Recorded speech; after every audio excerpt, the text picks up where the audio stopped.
இஸ்ரவேல் மக்கள் எத்தனை பேர் இருக்கிறார்கள் என்பதை தேவன் மோசேயிடம் எண்ணச் சொன்னார். அவர்கள் ஒரு பெரிய ஜனமாக வளர்ந்தார்கள். வாக்குத்தத்த தேசத்துக்கு செல்லும் வழியில் இஸ்ரவேல் மக்கள் வனாந்தரத்தில் பயணம் செய்தார்கள். தேவன் அவர்களை மேகஸ்தம்பமும் அக்கினி ஸ்தம்பமும் வழிநடத்தினார். ஆனால் அவர்கள் அடிக்கடி புலம்பினார்கள். நமக்கு உணவு இல்லை, தண்ணீர் இல்லை என்று தேவனை எதிர்த்தார்கள்.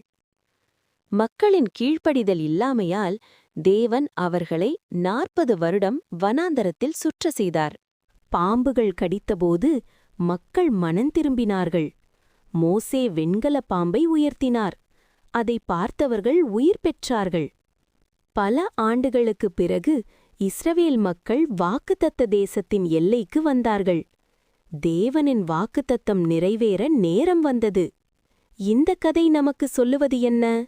தேவனை நம்பி கீழ்ப்படிந்தால் அவர் நம்மை சரியான வழியில் நடத்துவார்.